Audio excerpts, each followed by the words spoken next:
A história se passa em uma vila isolada do Japão, onde esses valentões vêm batendo há algum tempo no protagonista da aventura, chamado Jin. No entanto, um dia o cara se cansa e, tomado pela raiva, acaba demonstrando sua habilidade de combate, batendo neles até o ponto de começar a perder o controle. Por isso, sua mãe intervém não só para evitar que a surra continue, mas também para repreendê-lo depois em casa, já que foi ela quem lhe ensinou tudo sobre lutas e o estilo Kazama, que acompanha sua família há gerações. Então, como sua mãe lhe ensinou tudo sobre lutas e o estilo Kazama, ela sabe que isso não deve ser usado como arma contra pessoas comuns, deixando claro que tem grandes expectativas sobre seu filho e não gostaria de vê-lo como mais um abusador entre aqueles que o cercam. Isso a fez decidir trazê-lo para um ambiente mais tranquilo, onde possa treiná-lo desde o zero, física e mentalmente, enquanto eles mantêm uma ótima relação de mãe e filho. Porém, ao tentar perguntar sobre o pai, mesmo só sobre seu paradeiro, ela ignora, o que, apesar da boa vida, ainda intriga Jin. Infelizmente, suas perguntas começam a ser respondidas. Naquela noite, quando esse tipo de demônio aparece em sua casa, sua mãe, para se proteger, o tranca e enfrenta o perigo sozinha. O problema é que essa criatura se torna poderosa. Mesmo que sua mãe seja ágil e busque o ponto fraco do adversário, a criatura não se abala. Então, depois de ouvir como estão maltratando sua mãe, Jin decide sair sozinho e também acaba levando uma surra. Então, sua mãe, em uma situação desesperada, decide atrair o demônio para sua casa, que está envolta em chamas, e usando alguns botijões de gás, decide se sacrificar. O demônio escapou no último momento. Então, Jin, em meio àquelas chamas e com a dor de ter perdido sua mãe, jura acabar com o assassino dela, que tirou dele o mais importante da família, e que, em suas últimas palavras, disse para ele procurar Heihachi Mishima, seu avô. Apesar de ser muito difícil, não apenas pelo milionário mal-humorado, Jin, ao chegar ao quarto, encontra uma pessoa extremamente conservadora, que valoriza apenas a própria família. Pela forma como lutam, Jin se mostra tão fraco que Heihachi o despreza e tenta expulsá-lo do local. Jin revela a ele que sua mãe morreu pelo demônio verde. E isso parece interessar ao avô, que já conhecia essa besta. Então ele propõe treiná-lo para que aprenda o estilo Mishima até que possa derrotar o que agora conheceremos como Ogro. Claro, com um treino intenso que o fará vivenciar a verdadeira arte da luta, enquanto se esforça diariamente. Na verdade, seu avô é tão rigoroso que muda tudo o que sua mãe ensinou, abandonando o controle da raiva para usá-la como arma contra seu rival. E já que não conseguiu defender sua mãe como um Kazama, pelo menos poderá vingar ela como um Mishima. Assim começam dias e dias de treinamento pesado, nos quais ele se torna cada vez mais reservado e desconfiado dos outros, apenas seguindo as ordens de seu avô, que quer vê-lo transformado em um guerreiro, fortalecendo todo o seu corpo para que ele possa usar qualquer parte como arma. Então, depois que Heihachi vê alguma melhora, decide levá-lo a um jantar de negócios, onde o líder dos Mishima vai receber esse talismã de alguma forma relacionado ao Ogre. O responsável impõe condições, e Heihachi vê isso como traição, obrigando seu neto a eliminá-lo. Algo que ainda o faz hesitar, levando em conta o que sua mãe lhe ensinou. Portanto, se ele acabar cumprindo a ordem, seu avô diz que essas dúvidas e esse pacifismo dos Kazama foram o que mataram sua mãe. E se ele quiser em algum momento vingar ela, ele deve eliminar tudo isso e permitir que o fogo dos Mishima, o mesmo no qual sua mãe foi envolvida, emerja dentro dele e o torne um verdadeiro membro da família. Algo que convence Jin, que acaba se entregando completamente ao treinamento, onde seu avô lhe ensina tudo o que sabe, mudando completamente seu estilo de combate, obviamente, com uma melhora incrível e com uma personalidade muito mais poderosa, embora de qualquer forma, continuando sendo gentil com os outros. Na verdade, ele faz amizade com um lutador chamado Horan, e essa pequena colega de classe chamada Link, que apesar do seu tamanho é apaixonada por lutas. Mas enfim, no final essa mudança fica evidente, e ele rompe completamente aquela bolha onde sua mãe o manteve por tanto tempo. E chega o momento de provar isso em um confronto contra seu avô, que havia dito que a única forma de terminar seu treinamento era vencendo-o. Então o cara sobe no ringue e começa uma luta bastante equilibrada. Mesmo assim, no início o avô leva vantagem. No entanto, essa mesma confiança e arrogância faz com que o protagonista fique tranquilo. Em certos momentos, Heihachi dá passos em falso, permitindo que o protagonista acerte golpes que fazem o velho recuar, sendo o suficiente para que ele vença pela primeira vez. Isso deixa seu avô feliz, que aproveita para reativar o torneio Tekken, uma competição que reúne grandes lutadores de todas as partes do mundo para mostrar quem é o verdadeiro número 1.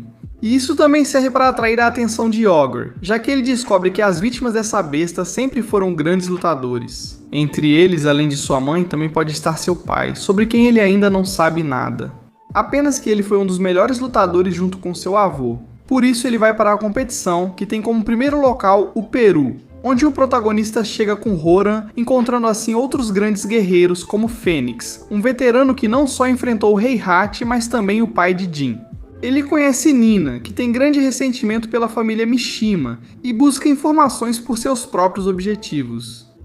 Ainda assim, naquela noite, Heihachi fica encarregado de dar as boas-vindas ao torneio que será apresentado para todo o mundo, para ver qual desses guerreiros se tornará o novo campeão. Tudo isso enquanto aproveitam o jantar e compartilham um pouco. Então, o protagonista decide perguntar para Nina o que ela sabe sobre Kazuma, mas ela não acaba dizendo nada e só o alerta para não se meter nesses assuntos. Quem acaba dando alguma informação é Fênix, que acaba confessando como as coisas realmente aconteceram. É que durante o último torneio Tekken houve confrontos de altíssimo nível, destacando Heihachi contra seu filho Kazuma, do qual nem sequer existe material gravado.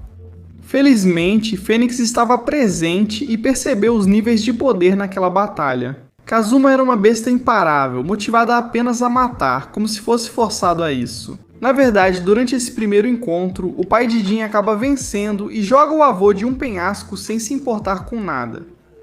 Ele sobrevive milagrosamente e retorna para uma revanche, que Heihachi vence, onde ele demonstra o ódio pelo filho. Por isso, o velho se torna o principal suspeito do desaparecimento de Kazuma. Então Jin, que não aguenta a curiosidade, decide falar diretamente com seu avô, e este realmente confirma que tirou a vida do próprio filho. Mas segundo ele, era porque seu interior estava corrompido e confessou ao protagonista que Kazuma possuía o gene maligno. Uma malformação que, tomado pela raiva, alterava seu corpo como uma besta, tornando-o agressivo e com forte desejo de matar. Então, segundo o avô, não teve outra escolha a não ser acabar com ele, confessando que esse gene é o que atrai o ogro em busca de poder. Provavelmente Jin também tem isso, por isso naquele dia em que enfrentou os valentões, acabou sendo isca. Algo que o leva diretamente a se culpar pelo que aconteceu com sua mãe. Mas seu avô pede que ele use esse sacrifício para vingar a mãe. Por isso começamos a perceber que Heihachi não tem nenhuma boa intenção, já que ele só deseja que seu neto perca o controle, assim como seu filho. Apenas para atrair a atenção do ogro. Mas enfim, a personalidade do velho não é novidade, já que até a maioria dos participantes do torneio o odeia por algum motivo.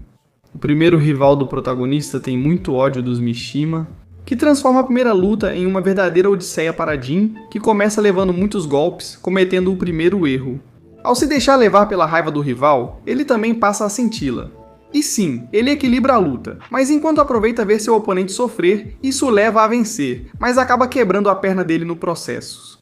Depois ele se arrependerá ao perceber que seu oponente talvez não lute novamente tão cedo.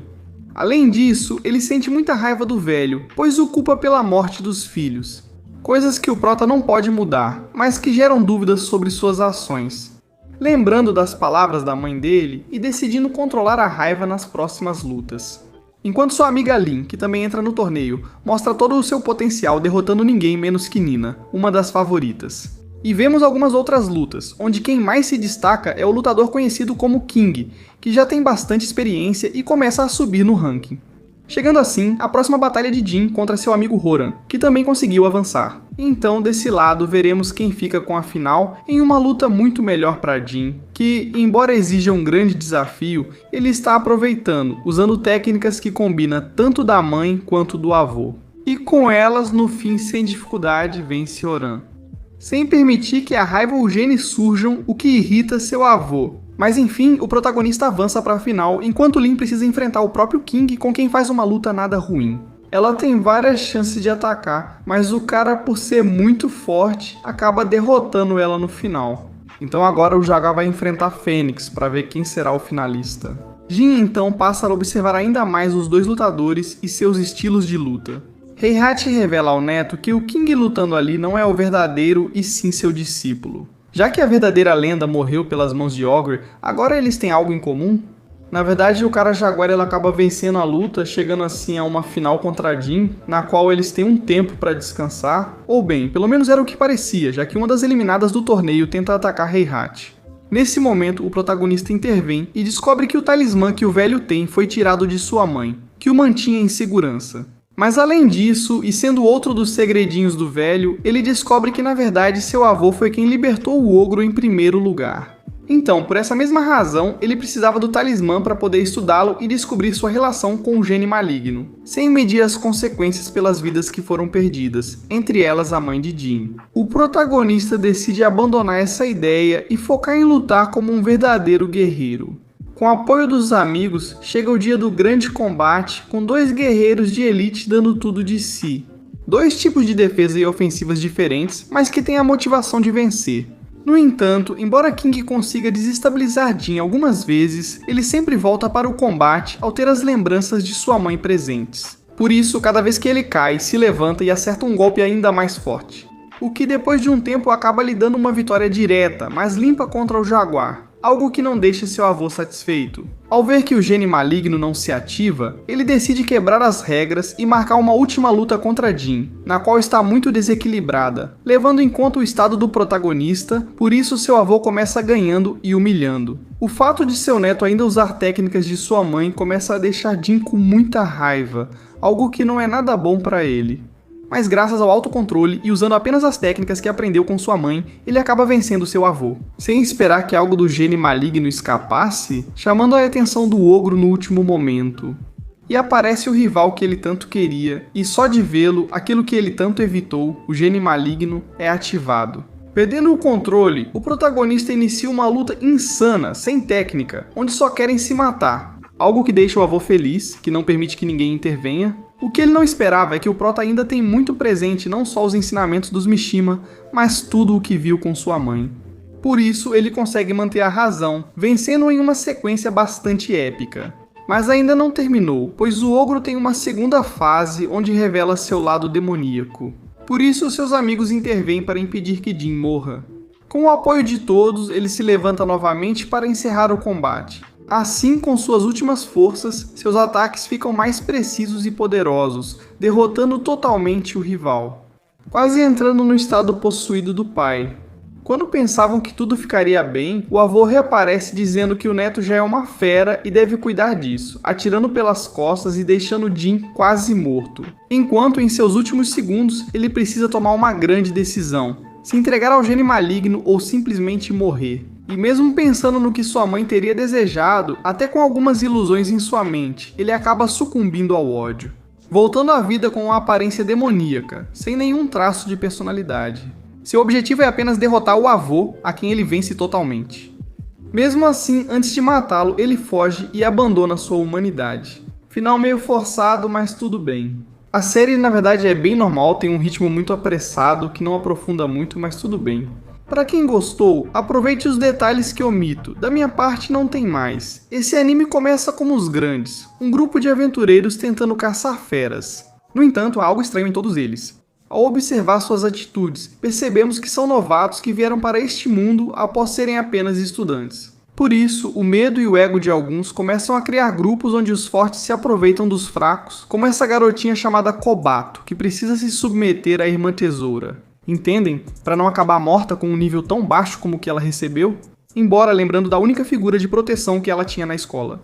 Um cara comum, mas gentil, chamado Mimori, que como vemos, logo depois também chegou a este mundo, mas foi descartado pela deusa que trouxe todos eles, por ser o mais fraco. Mas como chegamos a isso? Basicamente com um grupo de alunos que durante a excursão escolar nos mostram seus papéis na turma. Do valentão que se aproveita dos populares, a inteligente e gentil que não liga pra nada, a presidente linda, o ressentido perseguido e, claro, os populares. E acima de tudo, o protagonista, Mimori. Homem traumatizado evita chamar atenção após anos de abuso dos pais. No mesmo dia, todos são enviados a um novo mundo e recebidos pela bela deusa Vícios. Ela explica que eles são os heróis destinados a acabar novamente com a Era do Rei Demônio, algo que claramente ninguém quer fazer. Mas só assim eles voltam para seu mundo. E além disso, eles podem aproveitar o status e o ego de serem os heróis deste mundo. Então, os mais problemáticos, como o Valentão, são enviados para avaliar seu ranking. Como conseguiu um sólido ranking A, ele não acha tão ruim ficar neste mundo. Com quase todos os colegas com rankings altos, até perfeitos como o popular, a surpresa é o garoto que sofria bullying, que acaba tendo uma energia sombria e se tornando o herói mais poderoso que pode ser invocado. Tudo certo, mas com tantos prodígios, o protagonista aparece, assume o ranking e tudo dá errado. Então, a Benevolente Vícios inventa todo um ritual onde os mais fracos são enviados para uma masmorra para melhorarem. Na verdade, só querem que ele morra e seus companheiros não ajudam, porque ele sempre foi um ninguém, um zero à esquerda, e que seja devorado. Todos não se importam, até mesmo a Yasu, que mesmo sabendo como é ser humilhado e que já dependeu do Prota, aproveita um momento para fazer o mesmo com um festival de humilhação de o Prota. Ele lembra da violência do pai e do desprezo de uma mulher que, sem conhecê-lo, deixa claro que o considera um lixo. Então todos esses sentimentos que ele reprimiu para não voltar a ser desprezado realmente não serviram para nada. Já que importa, ele não tem mais nada a perder. E essa verdadeira personalidade que ele escondia para não desagradar ninguém explode, xingando a deusa de todas as formas e aconselhando que o melhor é que ele não sobreviva à masmorra, porque ele não vai deixar nenhum desses lindos fantoches de cabeça ser enviado para a masmorra dos rejeitados. Sem que ninguém se importe além da presidente, que tenta fazer algo, mas no final não consegue. Assim, Mimori chega ao novo lar, sendo recebido por criaturas gigantes que desejam sua carne.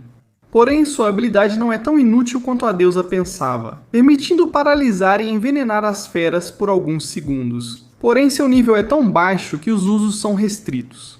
Mesmo assim, ele não desiste, pois teme mais morrer frustrado do que morrer. Ainda assim, isso não lhe dará força, então ele deve recuar às vezes, fugir e usar venenos, pois não pode repetir ataques na mesma criatura. E pouco a pouco sua energia vai diminuindo, sem ter muitas opções.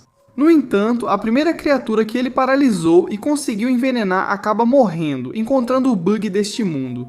Derrotar feras fortes concede muita experiência, permitindo subir de nível e recuperar ataques usados. Basicamente, dando-lhe a oportunidade de um ciclo infinito em que massacra todas essas criaturas em troca de níveis de poder que melhoram até mesmo a efetividade da paralisia e do veneno. Ele é o primeiro a conseguir esse feito, pois normalmente morreria em um ambiente tão extremo e sem comida. O cara pega alguns suprimentos entre os cadáveres das feras que destroça, enquanto perde parte da moralidade e se torna uma fera. Ainda assim, ele para por um momento para observar os cadáveres que ficaram presos no local, e então encontra um sábio misterioso, o qual até deixa uma nota explicando como foi o último herói sombrio, se o herói mais forte foi traído pela deusa e enviado para este lugar quando ela já não precisava mais dele. Mesmo assim, ele faz anotações sobre posições, feitiços e deixa um pergaminho secreto com informações valiosas, mas não tanto quanto as manchas. Aviso sobre o chefe final da área, o Devorador de Almas, que, como veremos, é essencial para o protagonista avançar até a saída da caverna. No entanto, não se trata de qualquer criatura, ela tem os movimentos do protagonista calculados, até mesmo quando ele quer usar suas habilidades. O cara quase perde a mão, e uma vez visto pelo chefe, ele não para enquanto invoca representações do sofrimento daqueles que já matou. Enquanto o protagonista observa a situação, é afetado ao ver a expressão das pessoas que lutaram para viver. Então esse chefe tem gostos bem ruins e um tanto macabros. O protagonista sofre ao presenciar finais trágicos, enquanto o Devorador de Almas apenas observa o sofrimento. Algo que Mimori não para de alimentar, levando a criatura a um êxtase onde só falta baixar a guarda. Claramente era isso que o protagonista queria, fingindo um sofrimento que não sente. Ele respeita os guerreiros, mas não se importa nem um pouco. Isso lhe dá espaço para paralisar a criatura, explicando que a maldade é o que falta agora para seguir em frente e para combater a deusa, não para salvar este mundo. Seu desejo é puro egoísmo, querendo deixar de ser coadjuvante e se vingar da escória. Com esse chefe, ele atinge novo nível, fazendo a vítima envenenada sofrer ainda mais ao resistir, concluindo a masmorra com mais de 1000 níveis de evolução, onde as almas que não conseguiram o agradecem pelo que fez e pelo que ainda fará. Assim retornamos ao início, onde os heróis avançaram neste mundo, mas não todos, como vimos. Mas agora essa garota pode ter esperança de que seu herói está vivo e à procura da loba disfarçada de ovelha. Em outra parte da floresta, vemos os vigilantes sagrados, que de sagrados pouco têm, já que procuram desesperadamente uma loira para abusar e depois esquartejar. Porém, logo ali surge Mimori, que que, após sobreviver à masmorra, pode se orgulhar de ter habilidades passivas muito mais avançadas do que esperava. Ele até defende Pig, um slime frágil, mas de coração forte, que o acompanha e protege durante a jornada. Embora aceite que nessa jornada o protagonista marginalizado só busca vingança contra essa deusa que o descartou como lixo, e a criatura precisa aceitar que terá muito sangue. No entanto, por enquanto vamos com a loira, que já está muito perto de ser alcançada. Por isso, antes de esgotar completamente suas forças, ela se prepara para lutar, mostrando-se uma cavaleira bastante imponente. No entanto, felizmente para ela, Memori acaba encontrando eles primeiro, e os vigilantes o veem como uma presa fácil, nem precisam abusar dele, só matá-lo. Eles são fofoqueiros, e o protagonista aproveita, se afasta e decide que contra a escória sempre funciona o mesmo, suplicando pela vida para mostrarem sua inferioridade. Quando o mais ágil se aproxima, sua expressão muda e ele paralisa o inimigo inesperadamente. Só resta aceitar o veneno que o protagonista usa em todos, e sem se importar, a dose os mata na hora. Isso preocupa a loira, pois seus 4 perseguidores foram derrotados. E ela só sente a presença de uma alma que não é muito forte, mas que lhe causa um medo excessivo. No entanto, apesar de tudo isso, Memori aparece paralisando a garota, desperdiçando um momento, brincadeira, mas dando-lhe oportunidade de conversar com ela. Ao perceber que ela é só uma vítima e não tem más intenções, decide como recompensa obter informações para decifrar o pergaminho deixado pelo herói sombrio. Embora ela não saiba de nada, conhece uma bruxa ao norte, na Terra dos Monstros Dourados, que pode ajudá-lo. Portanto, é informação suficiente para o que ele precisa. Removendo o efeito da garota e saindo do lugar sem falar muito mais, até chegar à cidade mais próxima, Milis, onde estava preparado para mais problemas ao entrar. Mas com a falta de guerreiros na região, ele é mais do que bem-vindo. Na verdade, o ambiente no local é muito alegre, e você não passa aperto se tem dinheiro, mesmo parecendo tão mal. Por isso, o prota resolve tomar uma bebida à noite, e por causa dos bêbados faz uma descoberta. Não só os nomes dos heróis mais fortes do reino, como o grupo dos dragões negros, mas também o grande evento para aventureiros no dia seguinte, onde quem limpar a masmorra do local e encontrar suas recompensas receberá um pagamento muito bom. Será que o prota consegue um ingrediente raro para as receitas do livro? No dia seguinte, com várias pessoas, ele se inscreve para a missão. Ele reencontra a loira, assediada pelo tarado de plantão, que a confunde com uma princesa elfa, mas ela reage com indiferença. No entanto, ele não esperava que essa rejeição machucasse tanto o cara, que sai pegando no braço dessa garota. Algo curioso, porque quando ela encontra o protagonista, tudo é diferente, ela parece mais aberta. Inclusive, ajuda-o a buscar melhores preços para as armas que o protagonista paga, enquanto percebe o quanto a mulher está exausta. Mas o melhor é sair sem fazer muitas perguntas. Assim ele chega à masmorra e se surpreende ao ver que as criaturas são bem mais fracas do que no lixão para onde a deusa o enviou. Enquanto os outros aventureiros são devorados, ele usa veneno para abrir caminho até encontrar a verdadeira besta, o idiota de antes, que, aproveitando a missão e a situação das masmorras, contrata um par de assassinos para abusarem e matarem a loira, que não faz nada. Ele o deixou morrer humilhado na frente de todos os outros. Só se ela implorar muito e se submeter, o que o prota claramente não permitirá. E já que essa atitude arrogante traz más lembranças do seu passado, ele deixa que os outros se sintam superiores, e quando chega o momento, ele os paralisa completamente. Mas dessa vez ele deixa um pouco de veneno. Não para que morram por causa disso, mas para que outro tipo de criaturas se encarreguem de limpar o lugar. Ao som dos gritos deles, o protagonista avança pelos andares mais profundos da masmorra, e até dorme, como se nada mais importasse. Tudo fica mais fácil, pois outros aventureiros desistem ao saber que as criaturas morrem de forma desconhecida e temem contaminação. Tudo por não saberem que o veneno é do protagonista. De forma tranquila, ele chega à clássica sala de chefe de videogame e derrota a criatura de alto nível antes de ativá-la. Apesar do local luxuoso, ele não se interessa pela recompensa e deixa para a loira, que precisa mais do dinheiro. Ainda assim, ela não sabe como retribuir tal presente, então decide que será sua guardiã por um tempo, porque basicamente é tudo o que ela tem para oferecer. O protagonista, diante da insistência dela, aceita com a condição de não haver perguntas desnecessárias e que ela cumpra a missão. Algo com o qual a loira está mais do que satisfeita e motivada, já que vemos o quão habilidosa ela é com a espada. Descendo um andar mais exposto, o protagonista busca o material necessário, provavelmente de uma criatura bem mais forte. Já que, como explica a loira, todas essas feras de olhos dourados são descendentes do Rei Demônio, e por isso dão tanta experiência para os heróis de outro mundo. Informação valiosa. Mas como a elfa está quase caindo de sono, o prota a obriga a descansar um pouco, descobrindo o motivo de ela não dormir. Esse é o único momento em que ela revela sua verdadeira forma. Como a princesa Elfaceiras, procurada pelo perseguidor. É um nome tão importante que até o grande grupo de dragões a procura, e não de forma amigável. É assim que terminamos este quarto capítulo deste anime, que na verdade está bom, tem uma obra muito mais madura do que o Isekai médio. E a música? É das boas. Melhor não só ver o resumo, mas aproveitar a obra. Da minha parte é só isso, espero que vocês tenham gostado. 3.000 likes para a próxima parte. E como disse meu pai, eu abandono vocês.